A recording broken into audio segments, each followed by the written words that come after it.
Hi everyone, welcome to all. I hope कि आप लोग अच्छे होंगे। आज के इस वीडियो में हम बात करने वाले हैं मध्य प्रदेश के आर्थिक सर्वेक्षण के बारे में। और ये जो टॉपिक है, हर साल जब भी आप प्रीलिम्स का पेपर देखोगे ना, तो 1 से 2 क्वेश्चन यहाँ से आपको मिलते ही मिलते हैं।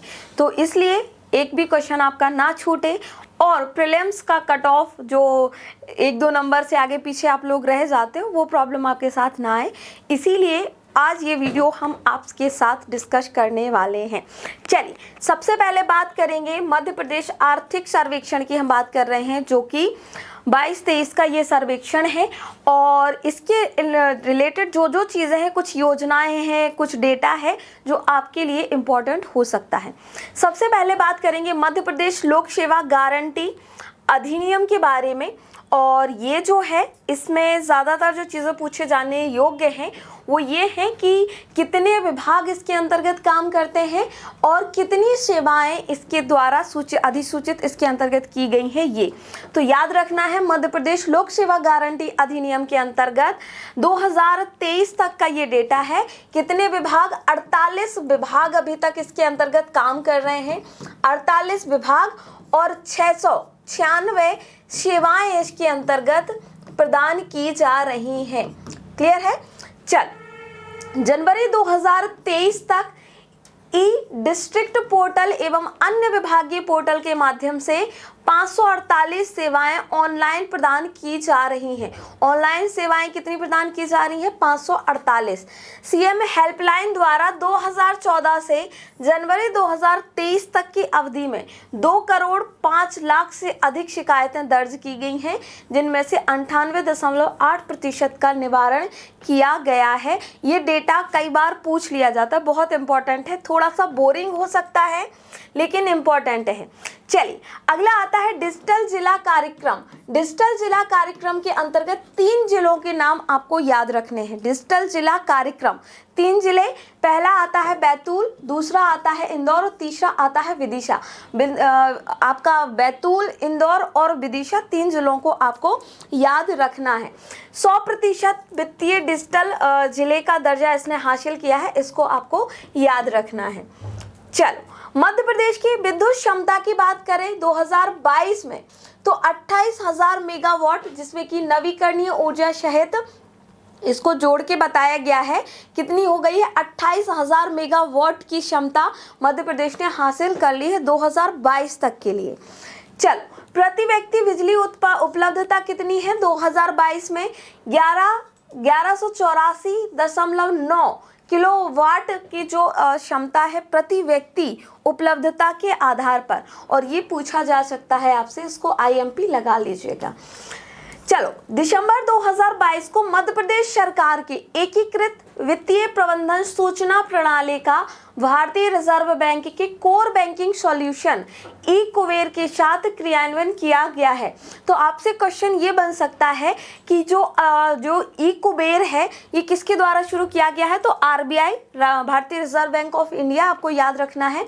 और मध्य प्रदेश के कौन से जो प्रणाली है उसके साथ इसने मिलके काम करना शुरू किया है? तो एकीकृत वित्तीय प्रबंधन सूचना प्रणाली ने आरबीआई का जो ई कुबेर है उसके साथ मिलकर क्या करना शुरू किया है? अभी कोर बैंकिंग करना शुरू किया है। चलो, अगला आता है एक ऐप है अनमोल ऐप। और यहाँ से कुछ चीज़ें, जैसे आप यूनिट 7 की बात करते हो, जहाँ पर आप हेल्थ पॉलिसीज़ के बारे में देखते हो। साथ ही हम कुछ यूनिट 9 को देखते हैं, जहाँ पर कुछ डिजिटल चीज़ें, स्पेशली ऐप या कोई ऐसी वेबसाइट, इस तरीके की चीज़ें आपको देखने को मिलती हैं, क्योंकि वहाँ पर साइंस एंड टेक्नोलॉजी का पार्ट आता है। तो एक ऐप है अनमोल ऐप। तो आपसे पूछा जा सकता है कि ये जो अनमोल ऐप है ये किससे संबंधित है? अनमोल ऐप का संबंध किससे है? गर्भवती महिलाओं से है और प्रसव पूर्ण जांच हेतु इसको तैयार किया गया है। कौन सा ऐप? अनमोल ऐप गर्भवती महिलाओं के प्रसव पूर्ण जांच के लिए बनाया गया है। मध्य प्रदेश में ड्राई पोर्ट की बात करते हैं, वेरी आईएमपी, ड्राई पोर्ट की बात करते हैं, सूखे बंदरगाह की बात करते हैं।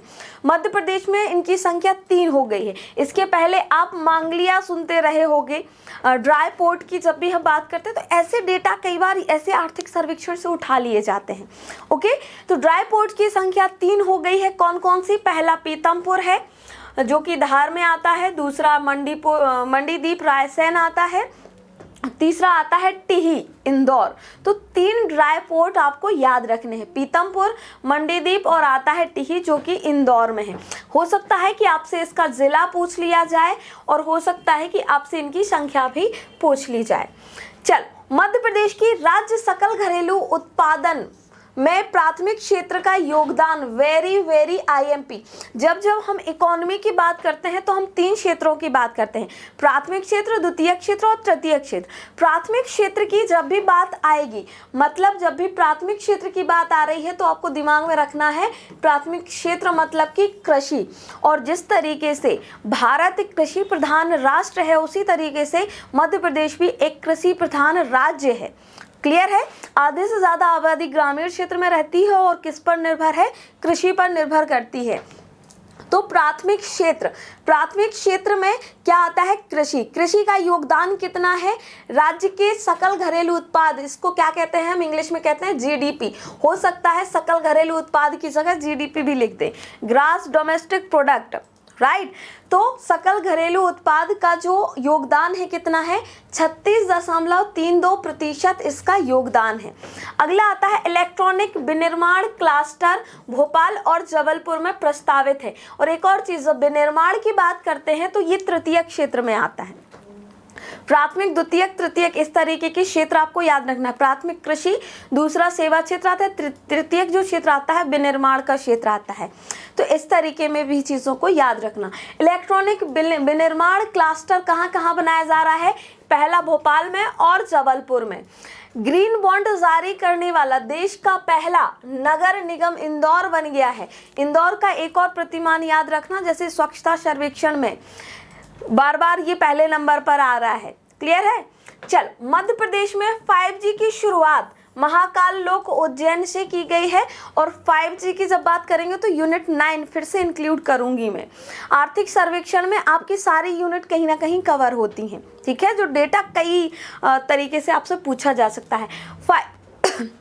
5G की शुरुआत जो की गई है, कहाँ से की गई है? महाकाल लोक से की गई है।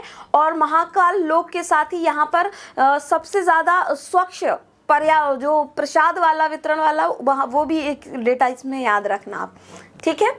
चलो, ई बाइक परियोजना की शुरुआत भोपाल से की गई है। इंदौर में परिधान पार्क प्रस्तावित है। और यहाँ से जब जैसे जेम्स एंड ज्वेलरी पार्क या इस तरीके की चीज़ें कई बार पूछी गई हैं, तो परिधान पार्क, यहाँ से एक चीज़ याद रखना कि जो कनेक्टिविटी होती है, जैसे कि हम इंदौर की बात करते हैं तो मध्य प्रदेश का मिनी मुंबई कहते हैं, हम मिनी मुंबई के रूप में जानते हैं किसको? इंदौर को।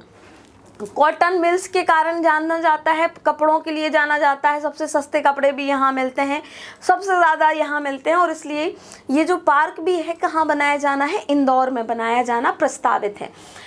मध्य प्रदेश में रेल ट्रैक की कुल लंबाई 5150 किलोमीटर है। और रेल ट्रैक लंबाई के मामले में मध्य प्रदेश का स्थान कौन सा है? 5वां। सीधा डेटा आपसे पूछा जा सकता है कि रेलवे ट्रैक के मामले में मध्य प्रदेश कौन से स्थान पर आता है? 5वें स्थान पर आता है। और इसको ऐसे कनेक्ट कर लीजिएगा, 5 से 5150 किलोमीटर का रेलवे ट्रैक की लंबाई है और 5वां नंबर आता है। अगला आता है गाँव की बेटी योजना। गांव की बेटी योजना का उद्देश्य ग्रामीण क्षेत्रों में प्रतिभावान बालिकाओं को उच्च शिक्षा प्राप्त करने के लिए 500 रुपये प्रति माह अधिकतम 10 माह के लिए दिए जाते हैं। और ये आपकी योजनाओं में भी आप इसको इंक्लूड कर सकते हैं। मध्य प्रदेश सरकार द्वारा चलाई जाने वाली योजनाएं 500 रुपये प्रति माह 10 माह तक दिए जाएंगे। कब? जो वो लड़की जो कि गांव से पास होकर कहाँ पर आई है? कॉलेज में पढ़ने आई है, उच्च शिक्षा के लिए प्रदान किए जाते हैं। चलो, अगला, टांट्या भील बलिदान भूमि पाताल पानी में नव तीर्थ स्थल और एक ध्यान केंद्र स्थापित करने की बात चली है। पाताल पानी का जो रेलवे स्टेशन है इसका भी नाम बदल दिया गया था, टांट्या मामा रेलवे स्टेशन कर दिया गया था। मध्य प्रदेश में सिंचाई क्षमता, वेरी आईएमपी। जिनको मैं आपको स्पेशली ध्यान देने की बात कर रही हूँ, उन पर ज़्यादा ध्यान देना है। सीधा सीधा डेटा हो सकता है आपको छपा मिल जाए एग्जाम में। तो मध्य प्रदेश में सिंचाई क्षमता 2022 में 45 लाख हेक्टेयर हो गई है और इसे 2025 तक 65 लाख हेक्टेयर करने का लक्ष्य रखा गया है। तो यहाँ पर दो चीज़ें हैं, एक वर्तमान और एक भविष्य की, भविष्य लक्ष्य योजना की बात हो रही है। तो कब तक? 2025 तक। अभी हम 2024 में एंटर होने वाले हैं। कहाँ? 2024 में एंटर होने वाले हैं, इस चीज़ को याद रखना। तो 22 में 45 लाख हेक्टेयर इसकी क्षमता थी, जो कि 65 लाख हेक्टेयर करने का लक्ष्य 2025 तक रखा गया है। चलो, प्रधानमंत्री जनधन योजना के अंतर्गत अब तक 3.85 करोड़ बैंक खाते खोल दिए गए हैं। 2020-21 में मध्य प्रदेश में कृषि विकास दर कितनी रही? 18.69% की रही। वेरी IMP, कृषि से रिलेटेड जितने भी डेटा हैं इनको स्पेशली ध्यान रखना। कृषि विकास दर कितनी रही? 18.69% की विकास दर रही है। अगला, वर्ष 2022-23 के दौरान फसल क्षेत्र में 5.46% की वृद्धि हुई है। कितनी? 5.46% की वृद्धि हुई है। सांसद आदर्श ग्राम योजना, और जब इस योजना की बात करते हैं तो ये 2011 में शुरू की गई थी, ठीक है, के अंतर्गत अब तक 118 ग्राम पंचायतों का चयन किया जा चुका है। अब ग्राम पंचायतों के बारे में इसलिए भी आ सकता है क्योंकि जब हम मेंस की सिलेबस को देखें ना, तो 73वां 74वां संविधान संशोधन थोड़ा सा ज़्यादा वहाँ पर सिलेबस में मेंशन किया गया है, तो हो सकता है प्रीलिम्स में भी पूछ लिया जाए, ठीक है। चलो, अप्रैल 2021 से मार्च 2022 की अवधि में मध्य प्रदेश को 1560 करोड़ रुपए प्राप्त हुए हैं, 208 US मिलियन डॉलर में प्राप्त हुए हैं। अगला आता है कुछ और डेटा, जैसे कि दूध और अंडे की उपलब्धता के बारे में। दुग्ध उत्पादन में देश में मध्य प्रदेश का स्थान कौन सा है? तीसरा है। जैसे लास्ट टाइम शायद कोयले का पूछ लिया था, और वो भी आर्थिक सर्वेक्षण से पूछा गया था, और हम डेटा थोड़ा सा पुराना वाला जो बुक्स से पढ़ के आते हैं, स्टैटिक वाला, वो वाला उठा के जाते हैं। तो आर्थिक सर्वेक्षण से अगर पूछा जा रहा है तो रिसेंट वाले आपको याद रखने हैं, ठीक है। तो 22-23 का ये जो डेटा है, इसके अंतर्गत दुग्ध उत्पादन में मध्य प्रदेश का तीसरा नंबर आता है। मध्य प्रदेश 20-21 में दूध की प्रति व्यक्ति उपलब्धता कितनी है? 551 ग्राम प्रतिदिन, प्रति व्यक्ति के हिसाब से। अंडों की बात करें, मध्य प्रदेश में 20-21 में अंडे की प्रति व्यक्ति उपलब्धता कितनी रही है? 32 अंडे प्रति वर्ष रही है। कितना? 32 अंडे प्रति वर्ष रही है। इसको आपको दिमाग में रख के चलना है। चलो, और मोस्ट इंपॉर्टेंट डेटा, प्रचलित भाव पर मध्य प्रदेश में प्रति व्यक्ति आय कितनी है? 1,40,583 रुपए। किस में पूछा जा रहा है? प्रचलित भाव पर 1,40,583 रुपए रही है। और स्थिर भाव पर मध्य प्रदेश में प्रति व्यक्ति आय 65,023 रुपए आकी गई है। कितना? 65,000 रुपए प्रति व्यक्ति, ठीक है। चलो, अब कुछ और चीज़ें सो मोस्ट इंपॉर्टेंट हो सकती हैं, और ये चीज़ें मैं साथ में आपको इंक्लूड करूंगी। यूनिट आती है आपकी 7, कौन सी? यूनिट 7, जहां पर आपको हेल्थ पॉलिसीज पढ़नी है। क्लियर? हेल्थ पॉलिसी के लिए मैंने कुछ वीडियो आपको प्रोवाइड किए हैं, आप चाहें तो उसको देख सकते हो। हेल्थ से रिलेटेड योजनाएं और हेल्थ पॉलिसीज जितनी भी भारत में बनाई गई हैं, उन सब से रिलेटेड मैंने चीज़ों को बताया है। चलो, स्वास्थ्य क्षेत्र के आर्थिक सर्वेक्षण की बात करें 2022-23 के परिप्रेक्ष्य में, तो शिशु मृत्यु दर, अब ये आपसे सीधा सीधा पूछा जा सकता है, ठीक है। शिशु मृत्यु दर कितनी है? 43 है प्रति 1000 पर। कितनी? 43 है प्रति 1000 पर। फिर आती है मातृ मृत्यु दर। यहाँ पर एक आपको डेटा जो याद रखना है, जैसे शिशु मृत्यु दर हम 1000 पर निकालते हैं, जबकि हम मातृ मृत्यु दर की बात करेंगे तो 10,000 प्रति की बात करेंगे। क्लियर? तो कितनी है? 10,000 में 173 महिलाओं की मृत्यु हो जाती है। मातृ मृत्यु दर की बात हो रही है। जन्म दर कितनी है मध्य प्रदेश में? 24.1% की जन्म दर है। मृत्यु दर कितनी है? 6.5 5%। अब यहाँ से एक जो डेटा बनता है कि कौन सा कम है कौन सा ज़्यादा है, ठीक है। तो क्या जन्म दर ज़्यादा है मध्य प्रदेश की या मृत्यु दर ज़्यादा है, ये आप लोग बताइएगा कमेंट में। चलो, कम वजन वाले बच्चे कितने हैं, 42.8% मध्य प्रदेश में है। और साथ ही यहाँ से कम वजन की बात आती है तो आती है बात कुपोषण की। किसकी बात आती है, कुपोषण की। और मध्य प्रदेश को सबसे बीमारू राज्य, कुपोषित राज्य, भारत का इथोपिया, इस तरीके के उपनामों से भी जाना जाता है। चलो, और क्या है भाई, कम ऊंचाई वाले बच्चों का प्रतिशत कितना है 42% है। दुबलेपन में बच्चे हैं 25.8%। और ये ऐसे डेटा हैं कि जो आपसे सीधे सीधे पूछे जा सकते हैं। चलो, और क्या चीजें इंपॉर्टेंट हो सकती हैं, आर्थिक सर्वेक्षण 2022-23 में जो कुछ योजनाएं प्रचलित रही, चर्चित योजनाएं रही, उनके बारे में भी देख लेते हैं। चलो, मध्य प्रदेश ग्रामीण परिवहन नीति कब आई, 2022 में आई। हम आर्थिक सर्वेक्षण 22-23 की बात कर रहे हैं, ठीक है। मध्य प्रदेश मुख्यमंत्री उद्यम क्रांति योजना आई 2022 में।